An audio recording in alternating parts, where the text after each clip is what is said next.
Hi guys, it's ASBYT and this is the brand new OnePlus 8 Pro.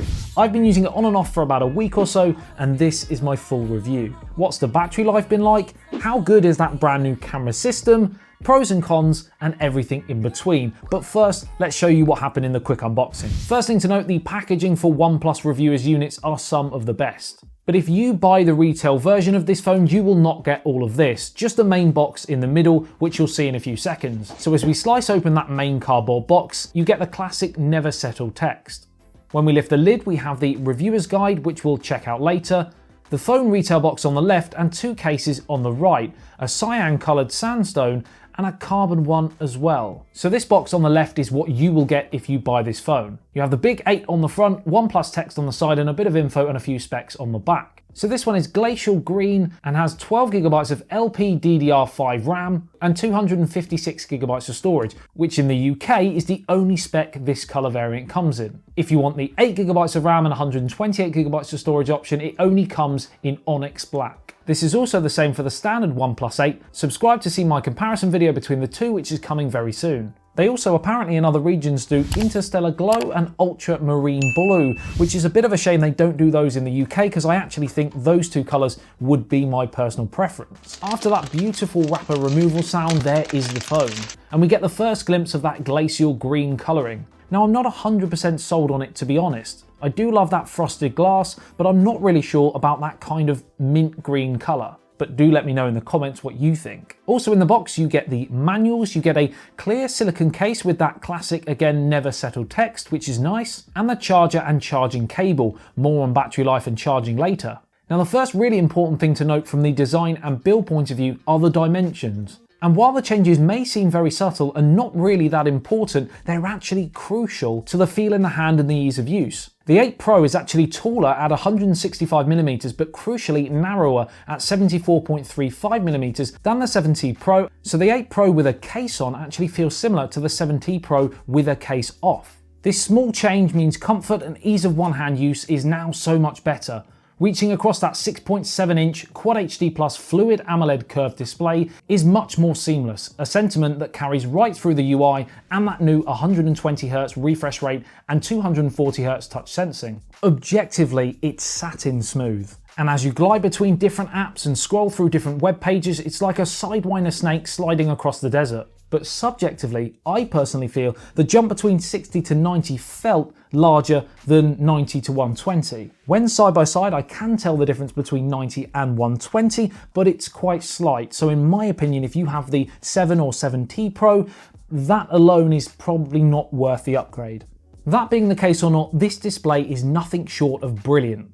A bleeding edge-to-edge panel only interrupted by that small 3.84mm in size punch hole cutout at the top left, housing that front camera. More on cameras later. A PPI density of 513 and a peak brightness of 1300 nits, which is awesome for outdoor use. It also has MEMC support, which in layman's terms is a kind of motion smoothing, taking footage that is of a low frame rate, like 24 frames per second for example, and making it look much smoother on a higher refresh rate display. Some people swear by it, other people, actors, directors, videographers for example, tend not to like it as much because the viewer doesn't get the same experience that they were intending necessarily, but you can turn it off as well if you so wish. Also, for those of you that love a rating, we have a DisplayMate A+, and we also have a JNCD of 0.4. Meaning photos etc. look incredibly true to life. And speaking of photos, let's address that camera setup. Firstly, it's housed in the same position as the last two Pro models, slap bang in the centre. But we have a fair bit of extra tech in there, resulting in a slightly different look to the left of the main module and a larger hump as well, which is a bit of a shame.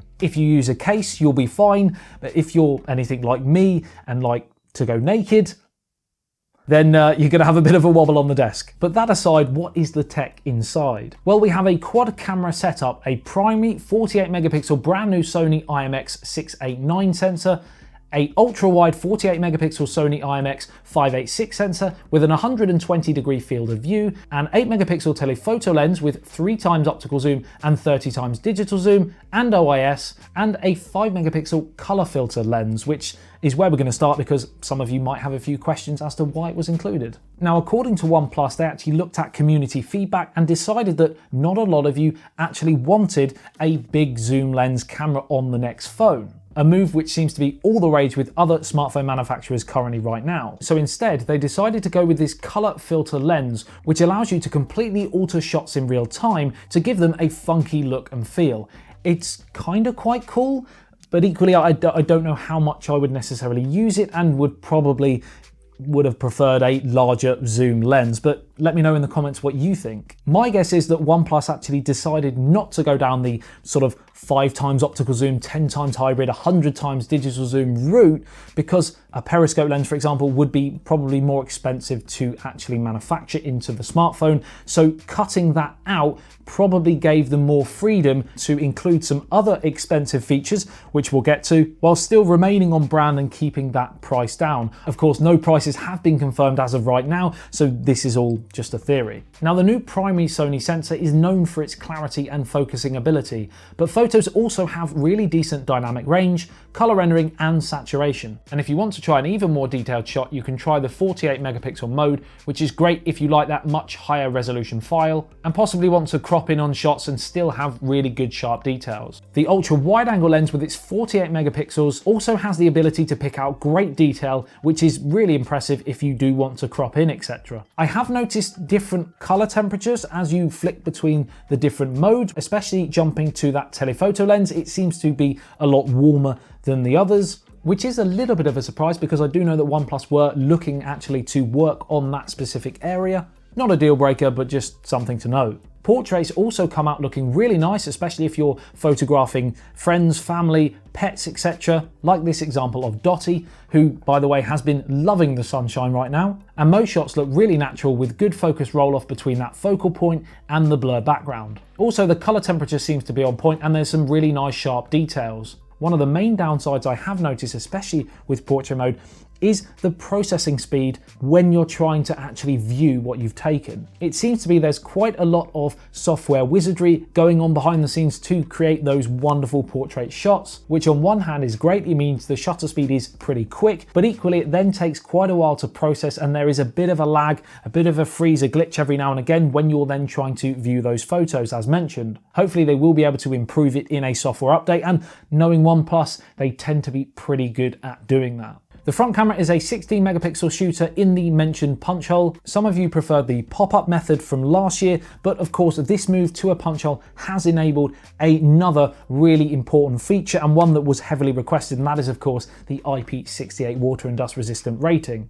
Something I would expect on a Pro model and was a little bit disappointed it didn't come last year. The front portrait mode in good lighting is pretty great for all of your selfie needs. Low light situations, however, aren't as great due to the fact there doesn't appear to be a specialized night mode for that front camera. The nightscape mode on the rear camera is again available in the ultra wide lens as the main lens, but it's not available if you're trying to use the telephoto lens. On first impressions, the night mode does seem pretty good again. However, I would like to test it in more detail due to the fact that I haven't really been able to go anywhere due to the lockdown. And personally, I don't really feel low light photography testing on a smartphone counts as being a key worker. If you want to see that, let me know. And of course, follow me on Twitter and Instagram. I will be posting different photos, etc. on there. Rear video has the same max 4K 60 frames a second as last year's model, but we do also have 4K Cine modes at 30 FPS and 60 FPS, which basically shoots content in a cinema standard wider 21:9 aspect ratio.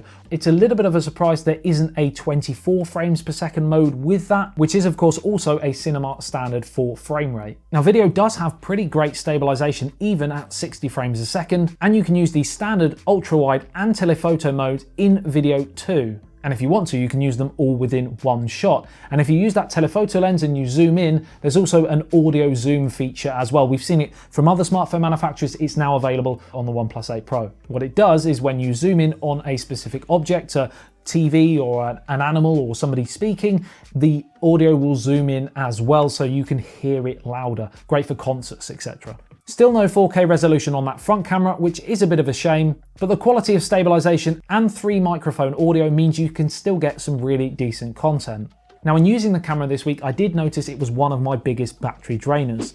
which of course leads me onto the 4510 mAh battery cell. I can certainly get through a day with moderate use, however the display settings you select do make a difference. If I have the phone set at Quad HD Plus resolution and 120Hz refresh, it does kill the battery as expected far quicker than if I have it at Full HD Plus and 60Hz.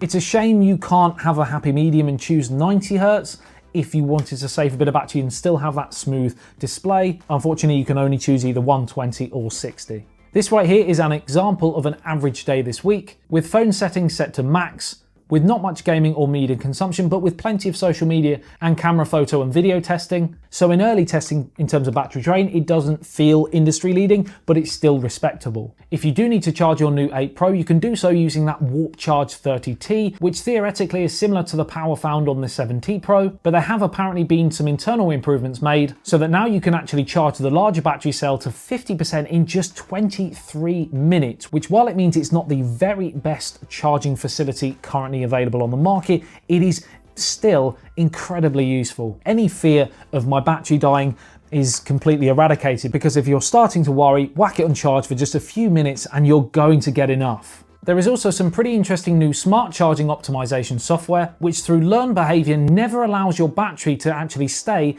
at 100% ticking over and over and over, which of course potentially could damage the battery long term. Basically, it gets a sense of how and when you charge your smartphone and actually adjusts when it actually sends charge to your phone. So if pretty much every day you go to bed at 10 PM and wake up at 6 AM, for example, it will trickle charge to your phone overnight, and then probably about an hour before you're due to get up around 5 o'clock, it will then fire that charge through, making sure that when you get up, you're at 100%. Now, obviously this is early days for me, and I'm not sure how long it takes to actually learn your behavior, but I certainly think this feature is only for certain styles of people. If you are very regimented in when you go to sleep and when you wake up, and most days are pretty much the same, then this might work really well for you. If you're anything like me, where every day is a bit different and you go to bed and wake up at different times, then I'm not sure how useful that's actually going to be, and sometimes you may wake up and it not be at 100%.